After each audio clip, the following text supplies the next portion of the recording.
गीता अध्याय 4 श्लोक 32 में ब्रह्मण्य शब्द है। इसका अर्थ मेरे अतिरिक्त यानी सतगुरु रामपाल जी के अतिरिक्त सभी गीता जी के अनुवादकों ने गलत किया है। ब्रह्मण्य का अर्थ वेद किया है, यानी गीता का अनुवाद करने वाले सभी अनुवादकों ने इस ब्रह्मण्य शब्द का अर्थ किया है वेद, जबकि ब्रह्मण्य शब्द का अर्थ होता है सच्चिदानंद घन ब्रह्म।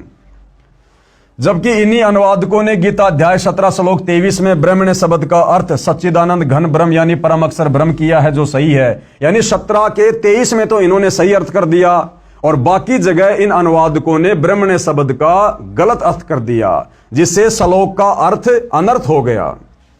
इससे सिद्ध हुआ कि सूक्ष्म वेद यानी संपूर्ण अध्यात्म ज्ञान जिसे तत्व ज्ञान कहा जाता है वह परम अक्षर ब्रह्म ने कहा है, और वर्तमान में वह तत्व ज्ञान सतगुरु रामपाल जी कह रहे हैं। ध्यान रहे, गीता ज्ञान देने वाले को उस तत्व ज्ञान की जानकारी नहीं है। अब बताओ, जब गीता का ज्ञान देने वाले इस ब्रह्म को भी तत्व ज्ञान की जानकारी नहीं है, बाकी 21 ब्रह्मांड में भाई फिर दुर्गा इस काल के नीचे है, उसको कहां से तत्व ज्ञान होगा? दुर्गा से उत्पन्न तीनों उसके पुत्र ब्रह्मा विष्णु महेश, उनको कहां से तत्व ज्ञान होगा? ब्रह्मा जी से चारों वेद लेकर मनु ने आगे समाज में उतार दिए, बताओ फिर मनु को कहां से तत्व ज्ञान हो जाएगा? फिर ये वर्तमान के आचार्य शंकराचार्य संत महंत कथावाचक जिन्होंने धर्म को धंधे में तब्दील कर दिया, भला फिर इनको कहां से तत्व ज्ञान हो जाएगा? तो भाइयों और बहनों, विचारणीय विषय है। जो तत्व ज्ञान 21 ब्रह्मांड के नकली भगवान इस काल ब्रह्म को जो गीता का ज्ञान दे रहा है, इसको भी नहीं है, तो फिर सतगुरु रामपाल जी कौन है जो तत्व ज्ञान दे रहे हैं इसी के 21 ब्रह्मांड में आकर? ये स्वयं परम अक्षर ब्रह्म है, सत्य पुरुष है, सच्चिदानंद घन ब्रह्म है, कबीर देव है, जो तत्वदर्शी संत की भूमिका में आज हमारे समक्ष प्रकट हैं। भाई मौका है, फायदा उठाया जाए तो उठा लेना। ध्यान रहे, गीता ज्ञान देने वाले को उस तत्व ज्ञान की जानकारी नहीं है, इसीलिए तो गीता अध्याय 4 श्लोक 34 में किसी तत्वदर्शी संत से जानने को कहा है। अगर गीता के ज्ञान देने वाले ब्रह्म को तत्व ज्ञान होता तो गीता अध्याय 4 श्लोक नंबर 34 में अर्जुन को यह नहीं कहता कि अर्जुन उस तत्व ज्ञान की जानकारी के लिए तो किसी तत्वदर्शी संत की खोज कर ले। अगर इसको खुद को तत्व ज्ञान होता एक श्लोक और बोल देता। कौन सा स्याही कम पड़ रही थी, कौन सा जो है कागज की कमी पड़ रही थी, लेकिन इसके पास भी वो कंप्लीट तत्व ज्ञान नहीं है। इसीलिए तो तत्वदर्शी संत की शरण में जाने के लिए अर्जुन को कह रहा है। इसीलिए तो गीता अध्याय 4 श्लोक 34 में किसी तत्वदर्शी संत से जानने को कहा है। सूक्ष्म वेद मुझ दास यानी रामपाल दास के पास है। ये तत्व ज्ञान, ये 5वें वेद का ज्ञान केवल वर्तमान में पृथ्वी पर एकमात्र तत्वदर्शी संत सतगुरु रामपाल जी के पास है, जिसमें लिखा है कि परम अक्षर ब्रह्म यानी सत्य पुरुष ने यह तत्व ज्ञान सूक्ष्म वेद यानी गीता ज्ञान दाता क्षर पुरुष यानी क्षर ब्रह्म जिसे काल ब्रह्म भी कहा जाता है के अंतःकरण यानी आत्मा में भेजा था, ईमेल किया था। भाइयों और बहनों, आध्यात्मिक साइंस सबसे सुप्रीम साइंस है। हमारी यहां की साइंस तो 3rd ग्रेड की है। यहां की साइंस से लाखों गुना उत्तम साइंस तो देवताओं की है, और देवताओं से भी अरबों खरबों ज्यादा उत्तम साइंस बढ़िया परम अक्षर ब्रह्म की है, सतलोक में है।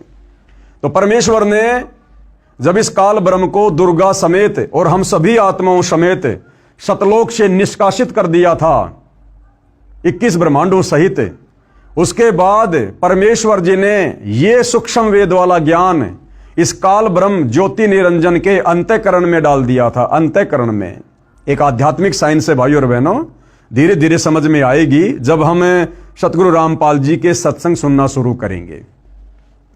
दास ने आपको पिछले वीडियो में बताया था कि जब इस काल ब्रह्म ने उस ज्ञान को देखा पढ़ा तो इसको चिंता हो गई कि इसमें तो मेरी सारी सच्चाई बोल रखी है।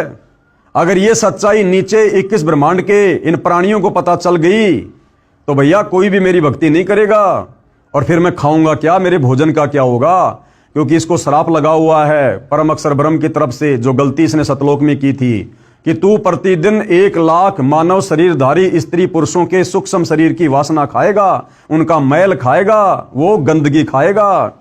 इसलिए अपने भोजन के लिए, अपनी भूख शांत करने के लिए इसकी मजबूरी बन गई भाइयों और बहनों हमें मनुष्य जन्म देना। और ये किसी के सामने प्रकट नहीं होता, इसका विकराल चेहरा है, काल इसका नाम है, इसकी भूंडी शकल बताई गुरुदेव भगवान ने।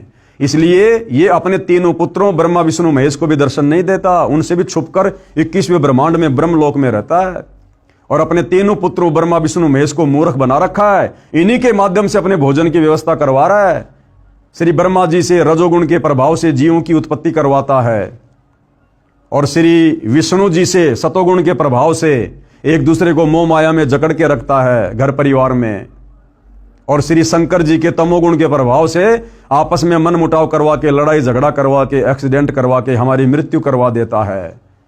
और अपने भोजन की इस प्रकार से इसने व्यवस्था कर रखी है। तो जब उस परम अक्षर ब्रह्म ने, सत्य पुरुष ने, कबीर देव ने जब इसको सतलोक से बाहर निकाला था, उसके बाद इसके अंतःकरण में ये सारा का सारा ज्ञान फीड कर दिया। जब इसने वो ज्ञान देखा तो इसको चिंता बन गई कि भैया ये तो बात बिगड़ेगी, तेरे बारे में तो सारी सच्चाई लिखी हुई है, तो तेरी भूख कैसे मिटेगी। तो इसने क्या किया भाइयों और बहनों, जल्दबाजी में इसने वो मुख्य ज्ञान जो मुक्ति का था, मोक्ष का था, वो ज्ञान इसने जल्दबाजी में नष्ट कर दिया और बाकी ज्ञान वेद रूप में अपने बड़े पुत्र ब्रह्मा जी को समुद्र मंथन के दौरान दे दिया। ब्रह्मा जी ने वो ज्ञान आगे अपने वंशजों को दे दिया, मनु को दे दिया, मनु ने फिर आगे आम समाज में उतार दिया और फिर आज से लगभग 5,500 वर्ष पहले द्वापर में वेद व्यास जी को दिव्य दृष्टि देकर उस ज्ञान को जो का त्यों वेदों के रूप में लिपिबद्ध करवा दिया, जो वेद आज आम समाज में है। तो गुरुदेव भगवान क्या कह रहे हैं कि वो सूक्ष्म वेद वाला ज्ञान, जो ज्ञान इन चारों वेदों में नहीं है, जिस ज्ञान को इस काल ब्रह्म ने नष्ट कर दिया था, वो सूक्ष्म ज्ञान देने के लिए वो परम अक्षर ब्रह्म, वो कबीर परमात्मा फिर सतलोक से चलकर स्वयं धरती पर तत्वदर्शी संत के रूप में प्रकट होता है। इसलिए कहा है कि 21 ब्रह्मांड में किसी के पास वो मुक्ति का ज्ञान नहीं है, मुक्ति का मार्ग नहीं है, तत्व ज्ञान नहीं है। अब सतगुरु रामपाल जी क्या कह रहे हैं कि सूक्ष्म वेद मुझदास रामपाल दास के पास है। तो भाइयों और बहनों आप विचार कर लेना, सतगुरु रामपाल जी कौन है जिनके पास सूक्ष्म वेद है, सूक्ष्म ज्ञान है। ये स्वयं परम अक्षर ब्रह्म है, जिसमें लिखा है कि परम अक्षर ब्रह्म यानी सत्य पुरुष ने यह तत्व ज्ञान, सूक्ष्म वेद, गीता ज्ञान दाता, क्षर पुरुष, इस काल को क्षर पुरुष भी कहते हैं। क्षर का मतलब होता है नासवान, जिसकी जन्म और मृत्यु होती है। क्षर पुरुष यानी क्षर ब्रह्म, जिसे काल ब्रह्म भी कहा जाता है, इसके अंतःकरण में, इसकी आत्मा में भेजा था, ईमेल किया था, उसने अपने श्वासों द्वारा बाहर निकाल कर पढ़ा। इसने देखा कि इसमें परम अक्षर ब्रह्म का ज्ञान है, यानी सतलोक का ज्ञान है, इसमें तो पूर्ण परमात्मा का भी ज्ञान है, वहां का सुख तथा यहां काल लोक का दुख लिखा है। इसने विचार किया कि यदि मेरे 21 ब्रह्मांडों में रहने वाले प्राणियों को सत्यलोक के सुख का तथा उसमें जाने वाली भक्ति का पता चला तो सब भाग जाएंगे, मेरी सुधा यानी भूख कैसे शांत होगी। इस डर से इसने वह ज्ञान सूक्ष्म वेद से निकाल दिया और शेष ज्ञान समुद्र में छुपा दिया, जो आगे चलकर इसके बड़े पुत्र ब्रह्मा को प्राप्त हुआ।